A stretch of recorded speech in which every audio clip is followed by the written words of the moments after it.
Nice day outside, right? It's pretty nice out. I think we're almost there. You think we should like head down and check it out? Yeah, let's do it. Okay. You think we should check the compass? Make sure we're going the right way? We probably should. All right, you check it. Bro, just check the... Oh yeah, looks like we're going that way. Yeah, we're going. Whoa, a little bit of turbulence.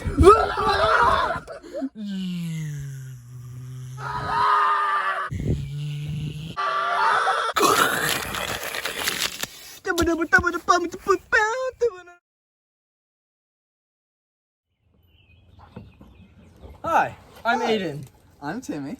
and we read the book. Alive. It's the story of the Andes survivors. The author was this guy named Pierce Paul Reed.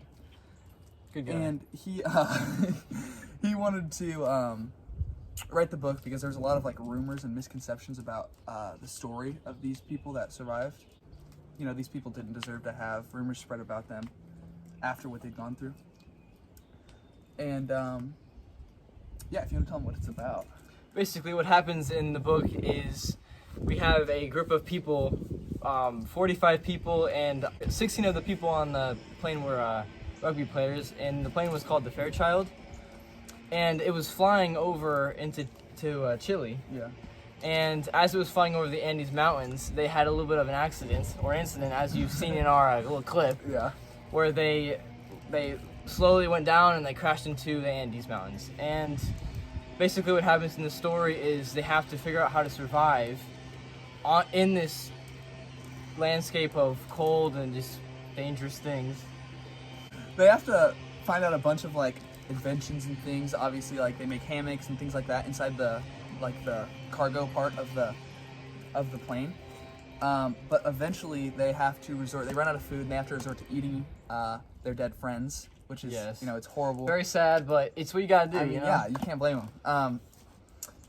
So that's basically why this story had so many rumors about it, was because, you know, they ate each other, but not, you know, they didn't like kill each other. So now we're going to talk about some of the quotes, the significant quotes of the book that just kind of outline like what they were going through and what they went through. One of the quotes was, "Oh God," he prayed once again, "by all means test us to the limit of our endurance, but please make it humanly possible to go on. Please let there be some sort of path." They were talking about this one when they were hiking out because they were really struggling, and so that just kind of outlines like the peril they were in, because they didn't have much hope left. You know, they had been like feeding on each other for like 70 days at this point. And this was like their last greatest escape. Another quote is, "He did not think of God nor of his family, but remarked to himself, okay, I'm dying." And this, I mean, same deal. It kind of refers back to like the God part, but it also just shows that like they thought they were gonna die. They were like sure they were gonna die. There was no way out. I think this was after an avalanche. He was like suffocating in the snow. Yes. So yeah, he was just sure he was gonna die, and that's, I mean, that just shows like, again, like the peril of it. This quote also shows the reality of it. It's like in that moment when you're underneath the snow and you're close to death, you're not thinking about all these important things. You're thinking about like what am I gonna do? You know, it's like, and they couldn't do anything because they were trapped underneath the snow. Another quote from the book is, "It is meat," he said. "That's all it is. The souls have left their bodies and they are in heaven with God. All that is left here are the carcasses, which are no more human beings than the dead flesh of the cattle we eat at home." So that just shows how they justified like eating, you know, their friends and family because they had to. Yeah, it would be super hard, obviously, because none of us would ever think of that, you know? One of the most important things we learn from this book is the human spirit when it comes to these situations. These people never gave up, even though some of them did. They all inspired each other to come together and work it out. And some of the like points in history or like stories this relates to is like the Donner Party. I'm sure a lot of you guys have heard of that. Is where basically a bunch of people on the Oregon Trail got stranded in the mountains and had to eat each other. So it's kind of unfortunate that it happens kind of frequently, but yeah. But yeah, I mean, you know, it happens.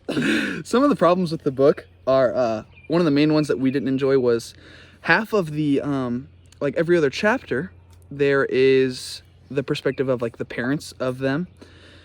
And even though it shows like the things they were going through, it's kind of boring. And like we just kind of want to get back up in the mountain and like experience what they're experiencing. And another thing that might be hard for some people to handle, I didn't have any trouble, I don't think Tim did, was it's hard to stomach, like the pure disgusting parts of it where you had to eat each other, like that's kind of crazy. And there was some like very descriptive, wounds, and it was pretty hard to stomach for me at some parts, but I'm fine. Why we wanted to read the book? I wanted to read the book because it sounds super interesting and intriguing with the whole idea of how could humans possibly eat each other. It's mind-boggling to me, and I was like, I wanted to figure out what kind of scenario you'd have to be in to, do that.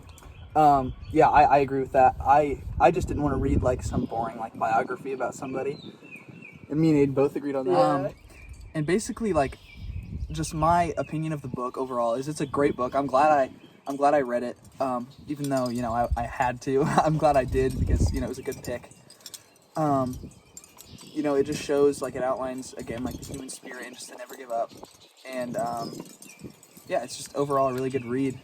In my opinion, it was a pretty good book. At some parts, it was a bit boring for me personally because, like I stated before, I just wanted to get right back into how the survivors were doing on the Andes, and but overall, it was an easy read through, and it was lots of fun. So looking at some of the other books that he's written, one of them is called Ablaze, the story of Chernobyl, and basically, I mean, from what it looks like, it's a lot like this one.